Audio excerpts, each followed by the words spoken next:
the Montane Yang Xian 100 Trail Challenge in China, just outside Shanghai. Race recap. What am I doing here? I'm in China. I can't speak the language, can't get anywhere, don't know what I'm doing. This was a journey. This was an ultra. There was a travel ultra, and then there was the race, which was its own ultra. This was an experience. I was invited to this race by Montane. It was Montane's new sponsored race in China. And when I got the call, it was about 3 weeks out, and I said, I'm in the middle of off season. I'm at the pub eating Tex-Mex, drinking beers. But hey, that sounds like a great idea. What could go wrong? Well, the travel itself turned out to possibly be more challenging than the actual race itself. I landed in Shanghai 28 hours after leaving, and the first thing I do is turn on my phone and it doesn't work. I had checked to see if my VPN would work, and the internet said it would. It doesn't. NordVPN not working in China. I can't use anything. Can't use Google Translate, any Google apps. This is a problem. And little things like buying a train ticket I thought would be easy. Hey, I've got credit cards these days. It's not. Apparently, even though the machines say that they take Visa, MasterCard, that doesn't actually mean they take Visa, MasterCard. It means that they take an app which takes Visa, MasterCard, and I didn't have that app. It's Alipay or WeChat. Ooh, a little bit of a tough situation. I ended up doing a foreign exchange at the airport where they'd completely rip you off. Luckily, I actually had some cash, which I don't normally have. Lucky in that case, was able to get on the train. I thought I had lots of time. I had 2 hours to get from the airport to the far side of Shanghai, so I had plenty of time. I took a 2-hour train right across Shanghai, and then I got to the biggest train station I've ever been in Shanghai. All I needed to do, I had 50 minutes, and I had to catch my train that was another 2.5 hours fast train out to the village town, although by Western standards is a massive city, Xian. Or was it Yang? Xian. You know what? It was out there. I couldn't find anyone who spoke Spanish.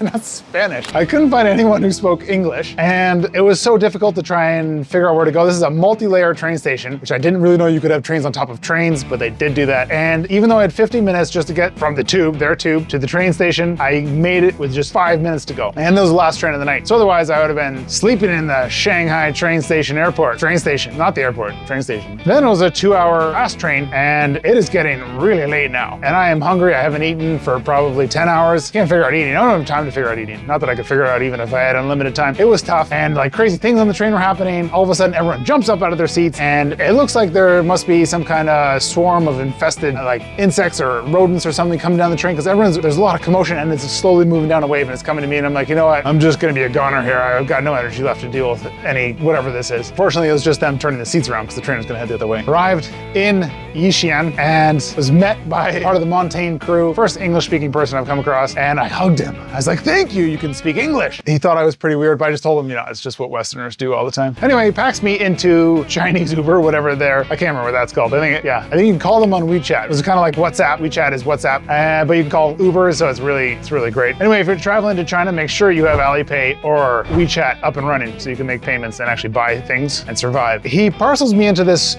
Uber, and he's like, oh, we're going to another hotel. You're going to the resort hotel that's hosting the race. Off you go. We're driving. 40 minutes later, when we're driving through what seemingly like wilderness, I can't see anything, we come upon this like really random 5-star resort thing going on. And I'm like, oh my gosh, I feel like I'm hallucinating this already. But this is where the race was gonna start and finish. I get in and the room service is closed, although to figure out that the room service was closed took me half an hour. And I'm still not online. I don't know how to get online, even though there's Wi-Fi, because I haven't been told the secret VPN to use to get over the wall, as they call it. And so I actually started eating some of my race nutrition for dinner, because now I haven't eaten in 14 hours or something. I'm starving. I had to supplement tonight's dinner with a little sports fuel. Get an extra 90 grams of carbs in there, because that was not much. And that was tough. That was a little bit rough. Anyway, next day before the race, I get to meet the English-speaking Montane rep, and he tells me what VPN to use, and magically my phone starts working again. That was great. And I'm in this big grass field. He's showing me where the race is gonna start. There's bag check, and there's gonna be the expo and all that stuff, stage, but nothing's done. And like bag check starts in about 4 hours. I was like, hey Connor, how is this all gonna come together? And he said, well, it's China speed. And I was like, man, I was on a fast train. That train was going like 400 kilometers per hour. And I do feel like the slowest person around here. Maybe this is China speed. And he's like, well, don't worry. It's a race. It's a small race. It's only 3,000 runners. I'm like, yeah, really small race. Anyway, something between eating race nutrition for dinner, not eating, upset my stomach, and I was in the toilet all day leading up to the race. And they said, hey, why don't you come by at 5 p.m. We'll check you in and we'll get you all sorted. While also you can meet the team. So I was like, oh, great. So I show up in my jeans, my sweater, and my shoes that I no longer run in. They're not even laceable available anymore. And they said, oh, we're gonna go out for our Montane photo shoot. And I was like, what? Now I'm with the Montane athletes. Here with Connor from the Montane team and also the Montane athletes. Apparently I didn't get the memo, but we're heading out for a running photo shoot with my jeans, and my shoes are no longer wear. There's probably 10 of them and me in jeans, and we're doing a photo shoot. And I was like, wow, I wasn't expecting that at all. Whew, race day. All right, it's an early start. It's a little bit chilly and perfect weather. This is gonna be great. Now it's gonna be a fun experience. I have no expectations on what place I'm gonna finish in or time. I think there's about 700 runners in my race. I show up to the race start, that place where it said China Speed was gonna get everything built, and it did. There was a huge production. There's a massive stage as if a concert was gonna go on. And later when I finished, there was a concert going on. I show up, we're all ready to go. They introduce us, and obviously I have no idea what's going on at all. And so Montane Connor said, hey, just follow the next guy. You'll probably hear your name, but like I can't understand my name when they pronounce it. So he has to tap me on the shoulder. I go, I run up, we do some stuff. They say some stuff. I have no idea what they're saying. And I was like, man, the race starts in about a minute. I wonder how we're still standing here and like the race is about to start. I wonder, they're casual, kind of like Italian style. No, they're not casual. That race did start in a minute. And after the announcements were done, all the other athletes around me started beelining it for the start of the race. And I was just kind of casually walking by. And just as soon as I get into the front chute, the race goes, the race starts. So it didn't matter if you were there or not, the race was going. Started off pretty casual. I thought, oh, this is not too bad. I think I can manage this. This will be a fun 100K. Should finish it in about 12 hours time. Well, turned out those bamboo forests are crazy. They are really steamy. These things are humid. I felt like I was in the middle of a jungle. The temperature was only about 22 degrees, which was significantly warmer than I was coming from, but shouldn't be a problem. But it was 100% humidity in the jungle. I mean, the bamboo forests. And I started sweating. I was pouring sweat. On the second climb of the day, on these bamboo forests, they're very steep and extremely humid. I think it's only 18 degrees Celsius, but I'm sweating like the shower's on. I was dripping from my pants sweat like within 2 hours. This was a problem. So this, kind of ended my competitive race a little bit early. I think on the third large climb going up to a really nice temple area through bamboo forests on very steep stone stairs, I turned into a jellyfish. So my jellyfishing ability, I realize, is not just limited to Europe. I'm a world-class jellyfisher. Well, let's talk about the race itself. So apart from totally blowing up within the first 3 to 4 hours and having my competitive race over, there were some really fascinating differences between racing in Europe and racing in China. One, there are thousands, I'm pretty sure there are actually 1,000 police officers throughout the race. They were everywhere, absolutely everywhere. Another funny thing is, obviously no one spoke much English, and if they did, they always had a really funny thing they would say. Like, for example, I'd be running through a village, and they'd all come out because they were like pointing at me and whatever, but they would be like, how are you? How are you? How are you? How are you? And that was it. They'd just say that over and over, and they didn't actually want to know how I was. Running through bamboo forest is a skill on its own. Some of these trails were just cut for the race, and they weren't obviously used before. Anyway, you got to think really skinny when you're going through these bamboo forests, because I was body checked several times. I'm like, yeah, I think I can make that on a fast descent. And it's like, boom, you got a bamboo. Like, these are not these little scrawny bamboos or the ones you put in like glass bottles. These are serious, proper bamboos. And they're big and they're really strong. And when you hit them, they don't move much. So that was an interesting experience trying to fit through these bamboos. So you're dodging, you can't really get your pace going. It was bizarre, but it was a great experience. Bamboo posts also make great resting spots.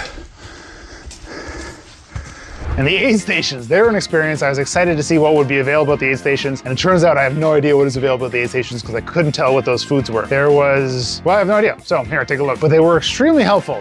Several people would surround me, talking to me in Chinese, but I couldn't understand obviously anything they were saying. They were trying to offer me different stuff, and I just couldn't risk it because like if my stomach went off, this is gonna be bad news. Anyway, so I did come across about halfway through, I had an interview with one of the local guys who did speak English. I'm just sweating profusely. I can't think very much. Like, I'm getting a little bit lightheaded, and he really wanted me to say the Chinese version of ale ale or dai dai, and I couldn't get it. I couldn't understand that you got to say it twice, not once. Anyway, failed that. Okay. 加油 Okay, 加油. 再来一遍 again 加油.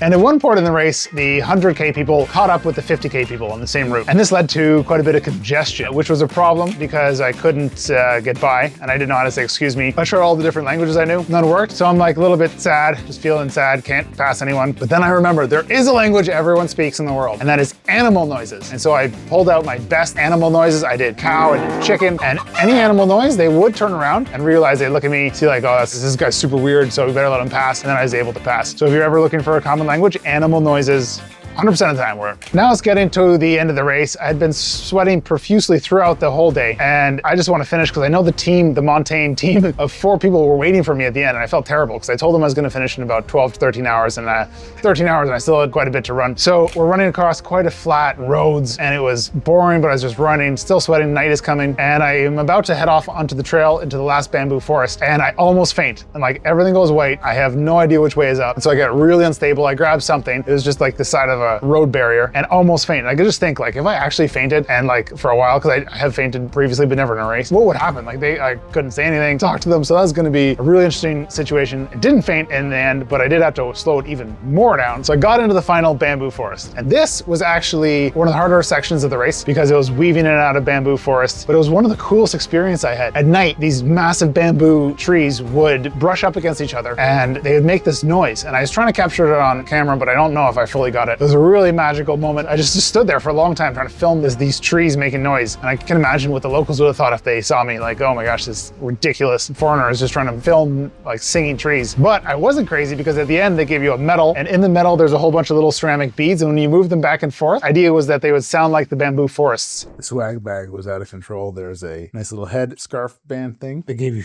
slippers, and they had everyone's size. Montane's new up and coming hat with the finished thing. Very cool, which I think is a teapot. Maybe a teapot with a lid. And then a vest. I think this is the towel. I'm not actually sure what this is. It's either a very small blanket or a funny feeling towel. But the coolest thing is the finisher's medal. This area is known for its local ceramics and pottery. And so they made this medal with the local ceramics and pottery in there. And this is the sound that the bamboo forest makes when the wind blows through it. Ooh.